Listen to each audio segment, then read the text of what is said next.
Olá. Bom, hoje eu vou conversar aqui sobre união estável, né? Que basicamente, rapidamente, assim, é aquela situação de duas pessoas, né, desejam constituir família, morar sob o mesmo teto, sem a certidão de casamento, propriamente dita. Ou seja, eles não são casados, eles são companheiros, né, etc.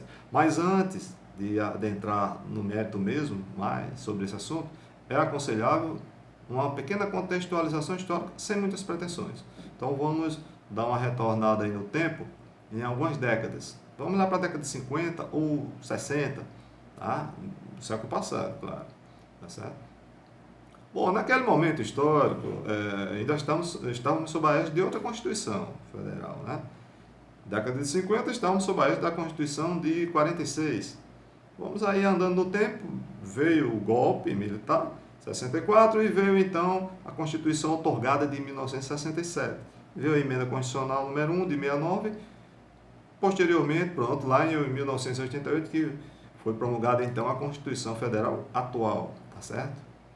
Então, vejam que existe aí um interregnozinho, só pegando, delimitando a esse tempo, para uma análise bem rápida aqui, para essa contextualização. Bom, então, duas pessoas, um homem e uma mulher, que desejavam ter uma relação, né, com a afeição com a intenção de constituir família e não se casavam, era uma relação de fato, não era jurídica, porque não tinha uma legislação ainda própria para essa situação, era vista, né, pela sociedade, ainda é um pouco, com muito preconceito, né, com muita, era uma relação de alguém que vai viver, morar com outro alguém, debaixo do mesmo teto, etc., sem serem casados, há décadas passadas, era visto pela sociedade uma coisa, né, até imoral, alguns tinham. Então tem todo um histórico naquele momento da dificuldade de se ter esse tipo de relacionamento, tá? Dada ainda o alto grau de preconceito que se tinha. Mas aí a gente tem que ver que cada momento histórico ele tem suas características, né? Ele tem suas características.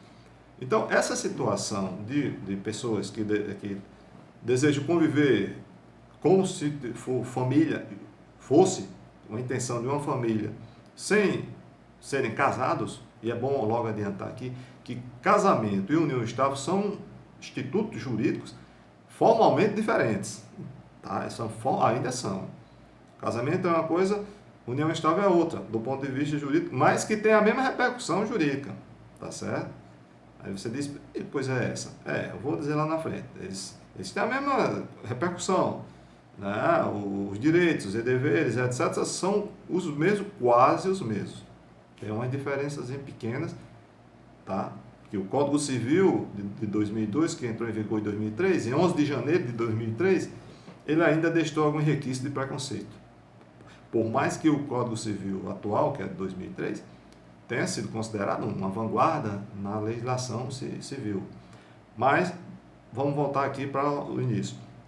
Então, ali na década de 60, 50, 70 e vindo, ainda era muito difícil esse tipo de relacionamento. Era você que tinha aquele... A história conta isso, viu?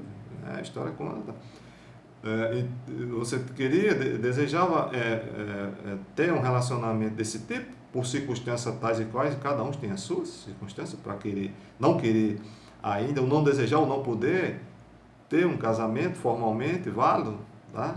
E iam para esse tipo de relacionamento. E aí onde o direito tem que acompanhar. Aquela velha história do ubi homo, ibi societas e bius, tá? Que isso é um pensamento do direito romano antigo, mas que ainda vale, ou seja, o direito tem que acompanhar a sociedade, o movimento social, a roda viva da sociedade. Tá? Então, na medida que aquelas circunstâncias iam acontecendo, sem uma repercussão jurídica, não tinha legislação, não tinha nada que regulamentasse aquele tipo de vinculação entre um homem e uma mulher debaixo do mesmo teto, que não eram casados, questão patrimonial, a questão de como lidaria uma dissolução, por exemplo, quando terminasse um relacionamento daquele, como se dar-se-ia a divisão dos bens, os filhos, a guarda, etc., se eles não eram casados. Entende? Então, o direito foi, ao longo do tempo, premido a regulamentar essa situação, em que pese o grande preconceito que permeava a sociedade naquele momento e ao longo dos anos vinham, né, diminuindo, claro, mas ainda muito alto, a forma como se via esse tipo de relacionamento. Não é à toa que vários nomes se davam, principalmente a mulher, nessa situação, né, chamava de cucumbina, uma mulher que tem um relacionamento com um homem, nesse contexto configurado assim, era uma concubina. E aí o relacionamento, na verdade, se chamava concubinato. É um nome meio azedo, mas era o nome que se dava, inclusive o nome legal, o nome previsto em lei, e é previsto até hoje no Código Civil, na Constituição, não, desculpa, no Código Civil tem essa palavra concubinato, até uma contradição, visto que o Código Civil atual foi considerado, quando entrou em vigor, uma de vanguarda, né? Mas permaneceu, e eu vou falar daqui a pouco sobre isso, né? Sobre essa questão, mas eu quero ainda entrar nessa contextualização. Então, o problema é que os relacionamentos iam, na medida que eles iam se acabando, às vezes tem relacionamentos que não são eternos, eles se acabam, né? Como o divórcio existe hoje, mas nem existia, para quem não sabe. Então, naquele momento, você tem uma relação de união estável, digamos, com o nome de hoje, mas era uma sociedade de fato. Pessoas iam morar debaixo do mesmo teto, na mesma casa, constituir família, filhos, dever de etc., fidelidade, etc., etc. O problema é quando acabava o relacionamento, como resolver o problema dos bens, guarda de filhos, etc., etc. Aí foi que surgiu, com o tempo, a necessidade de regulamentar, legislar isso aí.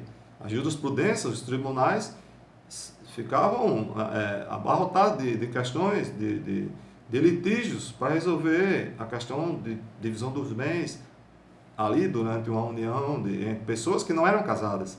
Tá?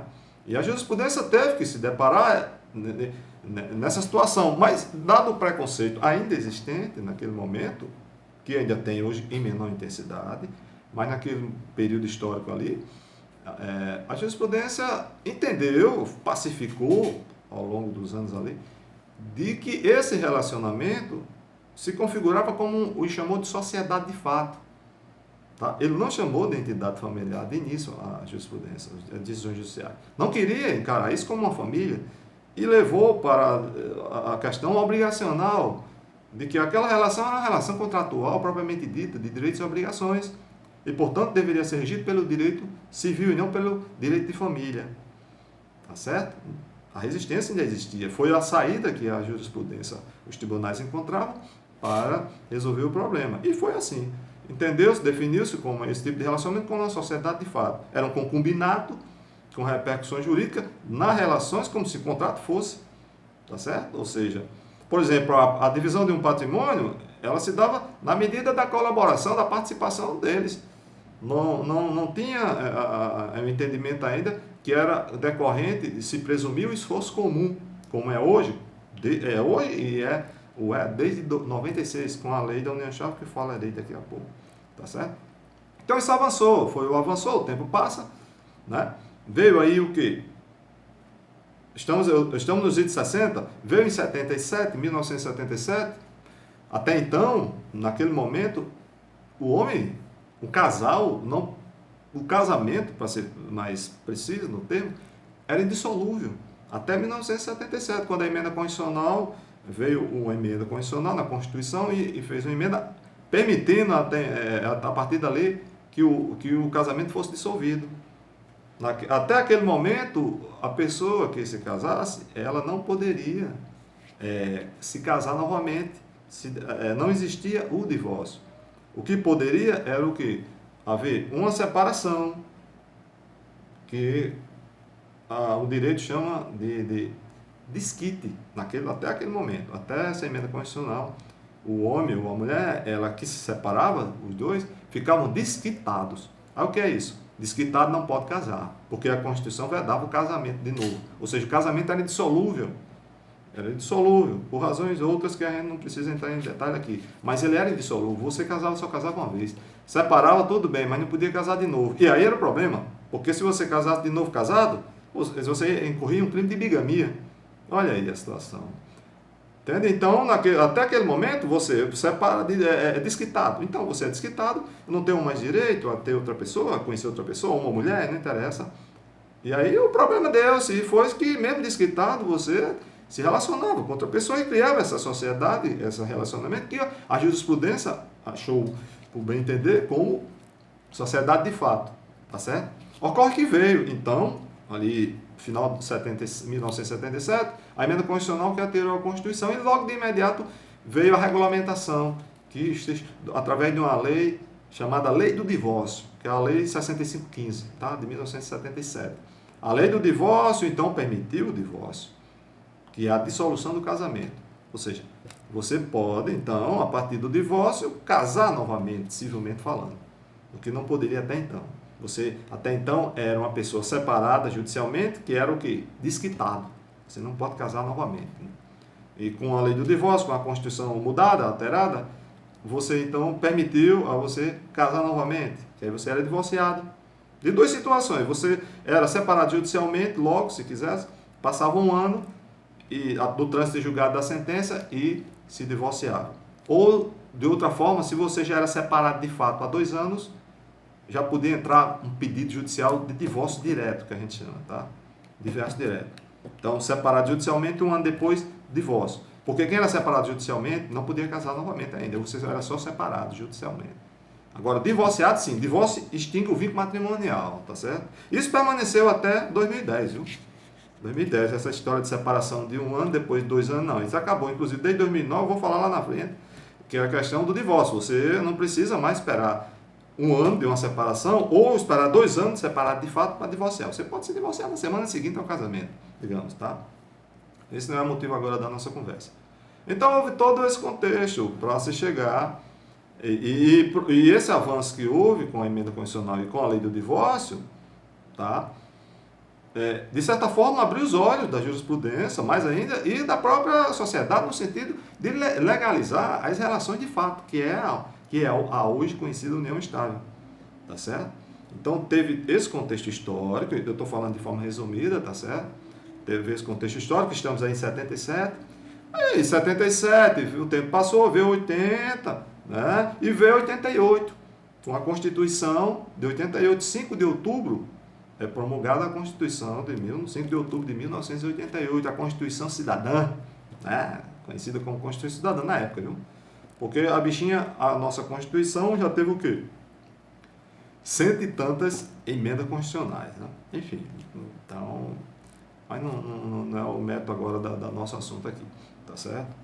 Uma Constituição com 33 anos já tem 127 emendas, salvo engano, né? 127, cento e poucas emendas, eu não tenho detalhado aqui. Mas se comparado com a Constituição americana, que tem 3 séculos por aí de vida, tem pouco mais de 20 emendas. Aí você diz, mas qual a comparação? O nosso direito constitucional é inspirado no direito americano, mas não vamos entrar no mérito. Então, com a Constituição de 88, de 1988, aí sim, já vinha essa história toda de que os casais que tinham esse relacionamento e que não eram casados, sem nenhuma legalidade expressa, sem nada, sem nenhuma lei, etc. A Constituição reconheceu, então, lá no artigo 226, lá no parágrafo 3º, a proteção do Estado à união estável, reconhecendo a união estável como entidade familiar e que merece proteção do Estado. A exemplo da família, né? Que tem a proteção do Estado, base da sociedade tem a proteção do Estado. Cabeça do artigo diz isso. No parágrafo 3º, se eu não me engano, diz, né? Que a união estável reconhece a união estável como entidade familiar e que deve ter a proteção do Estado. Olha aí, na Constituição Federal, então, expressamente reconhece a união estável. Tá certo? E por essas e outras, é que ela foi considerada a Constituição Cidadã naquele momento. Nós viemos de uma ditadura e vem uma Constituição democrática. Né? Enfim. Então, aqui eu vou dando uma paradinha, tá certo? E na nossa próxima conversa, aí vamos falar, assim, sobre a união estável mesmo, já reconhecida constitucionalmente. Vamos falar da legislação que veio a posteriori, tá certo? duas leis, uma que trata dos alimentos para companheiros, e um regulamento dessa norma convencional, que foi a Lei 9278 de 1996, reconhecendo a união e definindo a união estável mesmo, porque a Constituição não definiu, ela disse que reconhece que a união estável nos termos da lei e remeteu o disciplinamento da união estável para uma lei, tá certo? Nos termos da lei, tem lá. Então vieram as leis e tal. Então isso aí, e o Código Civil de 2002, que aí é um tipo um microsistema que regulamentou, disciplinou de certa forma, formal assim, a união estável, em que pese ter deixado brechas ali, que ainda tem um resquício do preconceito. E ainda hoje tem. E a gente vai ver lá na frente, mas intensidade bem menor do que era, não é? Hoje em dia, atualmente, na sociedade atual, brasileira principalmente, se aceita plenamente a união estável. Duas pessoas que não são formalmente casadas, civilmente casadas, casamento mesmo, civil, no cartório, etc. E constitui isso. E vamos ver os reflexos, como é que se faz. E vamos falar também da relação homoafetiva, viu? Não esqueci não. A questão que a Constituição fala, reconhecendo a união estável como entidade, a união entre o homem e a mulher, né, como união estável. Né? A união entre o homem e a mulher reconhece a união, né, entre o homem e a mulher como uma união estável, né, como uma entidade familiar, mas ele fala entre homem e mulher, o Código Civil fala entre homem e mulher, né, a própria Lei 9278 fala, né, é uma união entre o homem e a mulher. Isso, houve um avanço na jurisprudência, a gente vai ver. Estou só dando um aperitivo para vocês não perderem o próximo vídeo. Que o Supremo Tribunal Federal colocou isso por água abaixo, né? Não história de homem e mulher, homem com homem, mulher com mulher. Fazendo aqui alusão à música de Tim Maia, né? Homem com... Então, o Supremo já bateu o martelo, e a relação homoafetiva, a relação, a união estável, ela tem repercussão jurídica para uma relação homoafetiva, né? Homem com homem, mulher com mulher, sem problema nenhum, e etc. Tá certo? Então, no próximo vídeo falaremos mais sobre esse assunto, tá? E aproveito que você que está chegando agora no canal, né? Meu nome é Marco Rebouças, né? O nosso canal aqui, Conversando Direito. Eu sou advogado, né? E com especialização em Direito Civil, tá? E prazer tê-lo aqui. Se gostou do vídeo, curta, fale para os seus amigos, se inscreva no canal, ative o sininho para receber as notificações. E no próximo vídeo conversaremos mais sobre esse assunto, né? Até a próxima.